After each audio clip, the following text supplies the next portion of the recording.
Adverse position ಈ ಒಂದು ಪ್ರಕರಣಗಳಿಗೆ ಸಂಬಂಧಪಟ್ಟಂತೆ ಹಲವಾರು ಅಂಶಗಳನ್ನು ಪರಿಗಣಿಸ್ಬೋದಾಗಿರುತ್ತೆ. ಅಡ್ವರ್ಸ್ ಪೊಸಿಷನ್ ಅಂದರೆ ಪ್ರತಿಕೂಲ ಸ್ವಾಧೀನವನ್ನು ಪಡ್ಕೊಳ್ಳೋಂಥ ಒಂದು ವಿಧಾನ ಆಗಿರುತ್ತೆ. ಈ ಪ್ರತಿಕೂಲ ಸ್ವಾಧೀನ ಅಥವಾ ಅಡ್ವರ್ಸ್ ಪೊಸಿಷನ್ ಅಂದರೆ ಏನು, ಇದು ಹೇಗೆ ಕ್ರಿಯೇಟ್ ಆಗುತ್ತೆ, ಇದನ್ನು ಪಡ್ಕೊಳ್ಳೋರು ಅಂತ ಯಾರು, ಇದರ ಬೆನಿಫಿಷಿಯರಿ ಯಾರು, ಅವರು ಅಡ್ವರ್ಸ್ ಪೊಸಿಷನಲ್ಲಿ ಇದ್ದಾರೆ ಅಂತ ತೋರಿಸೋದಕ್ಕೆ ಯಾವ ದಾಖಲೆಗಳನ್ನು ಹಾಜರುಪಡಿಸಬೇಕಾಗತ್ತೆ ಅಥವಾ ದಾಖಲೆಗಳನ್ನು ಇಟ್ಕೊಂಡಿರಬೇಕಾಗತ್ತೆ, ಮತ್ತು ಈ ಅಡ್ವರ್ಸ್ ಪೊಸಿಷನನ್ನು ಯಾವ ಸಂದರ್ಭದಲ್ಲಿ ಇದು ಉಂಟಾಗತ್ತೆ ಅಥವಾ ಈ ಒಂದು ಅಡ್ವರ್ಸ್ ಪೊಸಿಷನ್ಗೆ ಯಾವಾಗ ಡ್ಯಾಮೇಜ್ ಆಗ್ಬೋದು, ಅದರ ಕಂಟಿನ್ಯೂಷನ್ ಪೊಸಿಷನ್ ಯಾವಾಗ ಇರಬೇಕಾಗತ್ತೆ ಅನ್ನುವ ಎಲ್ಲ ಅಂಶಗಳ ಜೊತೆಗೆ ಸುಪ್ರೀಂ ಕೋರ್ಟ್ನ 2 ಮುಖ್ಯ ಜಡ್ಜ್ಮೆಂಟ್ಗಳನ್ನು ಕೂಡ ನೋಡೋಣ. ಒಂದು ಜಡ್ಜ್ಮೆಂಟು ಅಡ್ವರ್ಸ್ ಪೊಸಿಷನ್ ಅಂದರೆ ಏನು ಅಂತ ಒಂದು ಜಡ್ಜ್ಮೆಂಟಲ್ಲಿ ಎಕ್ಸ್ಪ್ಲೇನ್ ಮಾಡಲಾಗಿದೆ, ಮತ್ತು ಇನ್ನೊಂದು ಜಡ್ಜ್ಮೆಂಟು ಅದರಲ್ಲಿ ಅಡ್ವರ್ಸ್ ಪೊಸಿಷನ್ ಅಂತ ರುಜುವಾತುಪಡಿಸ್ಬೇಕಾದ್ರೆ ಮುಖ್ಯ ಇಂಗ್ರೀಡಿಯೆಂಟ್ಸ್ ಏನು ಇರಬೇಕು ಅನ್ನೋದನ್ನು ಅದರಲ್ಲಿ ಡಿಸ್ಕಸ್ ಮಾಡಲಾಗಿದೆ. ಸೊ ಈ ಒಂದು ವಿಡಿಯೋದಲ್ಲಿ ಸುಪ್ರೀಂ ಕೋರ್ಟ್ನ 2 ಪ್ರಮುಖ ಒಂದು ಜಡ್ಜ್ಮೆಂಟ್ಗಳನ್ನು ಇದರಲ್ಲಿ ಆಯ್ಕೆ ಮಾಡಿಕೊಂಡು ಅದರ ಒಂದು ಸಂಕ್ಷಿಪ್ತ ಡೀಟೇಲನ್ನು ಈ ವಿಡಿಯೋದಲ್ಲಿ ನೀಡ್ತೇನೆ.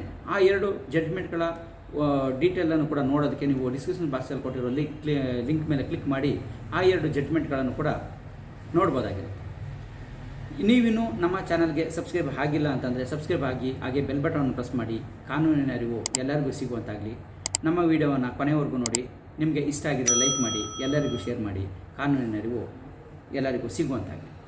ಈ ಅಡ್ವರ್ಸ್ ಪೊಸಿಷನ್ ಅನ್ನೋದು ಇತ್ತೀಚಿನ ದಿನಗಳಲ್ಲಿ ಹೆಚ್ಚಿಗೆ ಕೇಳಿ ಬರ್ತಾ ಇರುವಂಥ ಒಂದು ಅಂಶ ಆಗಿದೆ. ಈ ಒಂದು ವಿಷಯಕ್ಕೆ ಸಂಬಂಧಪಟ್ಟಂತೆ ಹಲವಾರು ಗೊಂದಲಗಳು, ಕನ್ಫ್ಯೂಷನ್ಸು ಏನಿದೆ ಅವುಗಳನ್ನು ನಿವಾರಣೆ ಮಾಡುವ ಒಂದು ಉದ್ದೇಶಕ್ಕೋಸ್ಕರ ಈ ಒಂದು ವಿಡಿಯೋನ ಮತ್ತು ಹೆಚ್ಚಿನ ಒಂದು ಅಧ್ಯಯನಕ್ಕಾಗಿ ಈ ಒಂದು ವಿಡಿಯೋನ ಮಾಡ್ತಾ ಇದ್ದೇನೆ.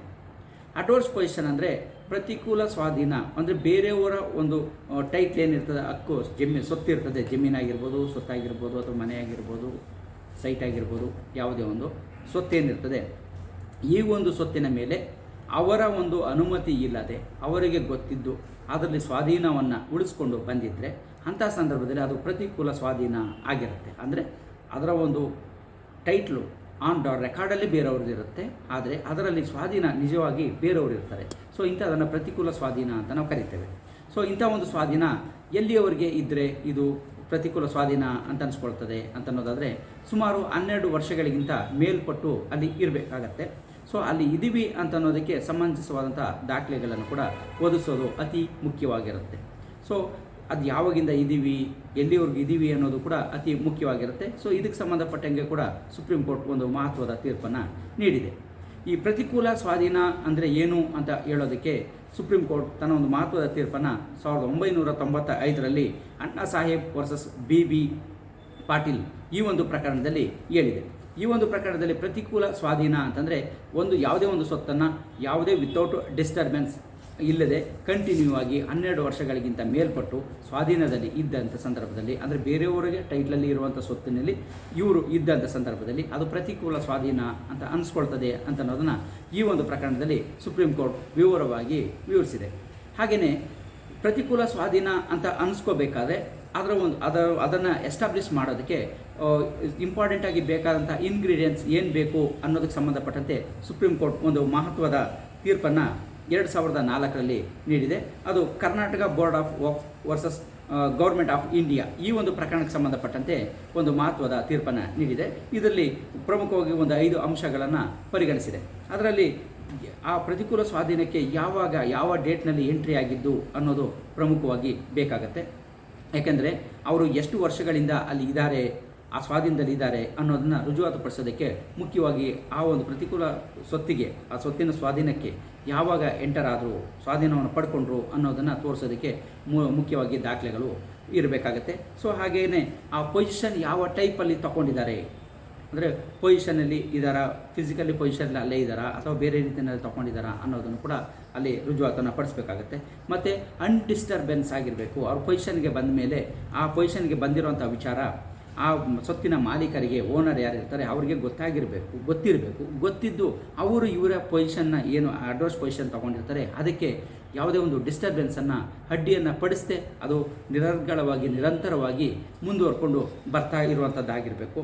ಹಾಗೆಯೇ ಅವರು ಎಷ್ಟು ವರ್ಷಗಳಿಂದ, ಅಂದರೆ ಅಲ್ಲಿ ಎಂಟರ್ ಆಗಿ ಇಲ್ಲಿಯವರೆಗೆ ಎಷ್ಟು ವರ್ಷಗಳಿಂದ ಹೌ ಲಾಂಗ್ ಅಲ್ಲಿ ಪೊಸಿಷನಲ್ಲಿ ಇದ್ದಾರೆ ಅನ್ನೋದು ಕೂಡ ಅತಿ ಮುಖ್ಯವಾಗಿರುತ್ತೆ.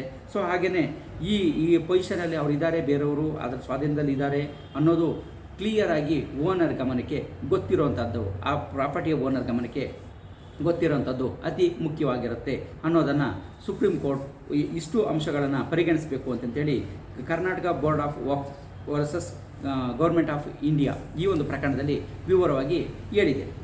ಸೊ ಈ ಒಂದು ಕಾಲಮಿತಿ ಎಲ್ಲಿಂದ ಎಲ್ಲಿಯವರೆಗೆ ಇರಬೇಕು ಅಂತ ಹೇಳೋದಾದರೆ ಸುಮಾರು 12 ವರ್ಷಗಳಿಗಿಂತ ಮೇಲ್ಪಟ್ಟು ಇರಬೇಕು ಅನ್ನೋದನ್ನು ಅತಿ ಮುಖ್ಯವಾಗಿ ಗಮನಿಸಬೇಕಾದಂಥ ಒಂದು ಅಂಶ ಆಗಿದೆ.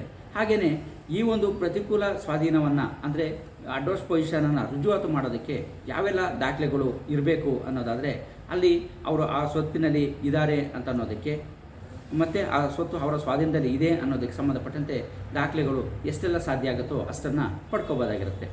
ಉದಾಹರಣೆಗೆ ಕೆಲವೊಂದು ದಾಖಲೆಗಳನ್ನು ಹೇಳೋದಾದರೆ ಅವರು ಅಲ್ಲಿ ವಾಸ ಇದ್ದಂಥ ಸಂದರ್ಭದಲ್ಲಿ ಅಲ್ಲಿನ ಒಂದು ವಿಳಾಸ ಸಂಬಂಧಪಟ್ಟಂತೆ ದಾಖಲೆಗಳನ್ನು ಐಡೆಂಟಿ ಆಗಿರ್ಬೋದು, ಅಡ್ರೆಸ್ ಪ್ರೂಫ್ಗಳನ್ನಾಗಿರ್ಬೋದು, ಅಥವಾ ಇನ್ನಿತರೆ ಕೆಲವೊಂದು ದಾಖಲೆಗಳನ್ನು ಆ ವಿಳಾಸಕ್ಕೆ ಪಡ್ಕೊಳ್ಳೋವಂಥದ್ದು ಅವರು ಅಲ್ಲೇ ಇದ್ದಾರೆ ಅಂತ ತೋರಿಸೋದಕ್ಕೆ ರುಜುವಾತಾಗುತ್ತೆ.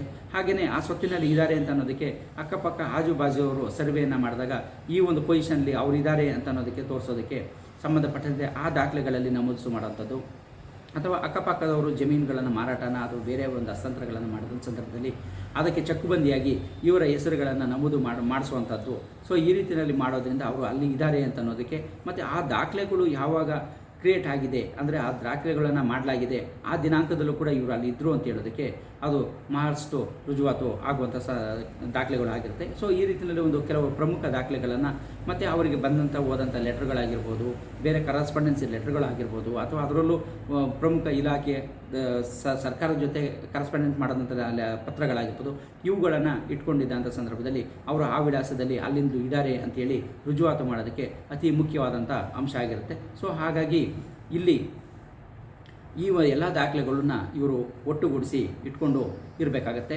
ಯಾವಾಗ ಅದರ ಒಂದು ಮಾಲೀಕ ಅಥವಾ ಅದರ ತಕರಾರನ್ನು ಪ್ರಾರಂಭ ಮಾಡ್ತಾರೆ ಅಂಥ ಸಂದರ್ಭದಲ್ಲಿ, ಅಥವಾ ದಾವೆಯನ್ನು ಹೂಡ್ತಾರೆ ಅಂಥ ಸಂದರ್ಭದಲ್ಲಿ ತಾನು ಇಷ್ಟು ವರ್ಷಗಳಿಂದ ಅಲ್ಲಿ ಇದ್ದೀನಿ, ಇಷ್ಟು ದಾಖಲೆಗಳು ಇದೆ, ತಾನು ಅಲ್ಲಿ ಇದ್ದೀನಿ ಅಂತ ಹೇಳೋದಕ್ಕೆ ಆ ಸಂಬಂಧಪಟ್ಟ ದಾಖಲೆಗಳನ್ನು ಹಾಜರುಪಡಿಸಿ ಪ್ರತಿಕೂಲ ಸ್ವಾಧೀನವನ್ನು ತನ್ನದಾಗಿಸ್ಕೊಳ್ಳೋದಕ್ಕೆ ಅತಿ ಮುಖ್ಯವಾದಂಥ ಅಂಶಗಳಾಗಿರುತ್ತೆ. ಸೊ ಹಾಗಾಗಿ ಅಲ್ಲಿ ಇದ್ದೀವಿ ಅಂತ ಹೇಳೋದಕ್ಕೆ ಸಂಬಂಧಪಟ್ಟಂತೆ ದಾಖಲೆಗಳನ್ನು ಇಟ್ಕೊಳ್ಳೋವಂಥದ್ದು, ಆ ಸಂಬಂಧಪಟ್ಟ ದಾಖಲೆಗಳನ್ನು ಸರಿಪಡಿಸ್ಕೊಳ್ಳೋವಂಥದ್ದು, ಅದು ಎಲ್ಲವನ್ನು ಒದಗಿಸ್ಕೊಳ್ಳೋವಂಥದ್ದು ಅತಿ ಮುಖ್ಯ ಆಗಿರುತ್ತೆ.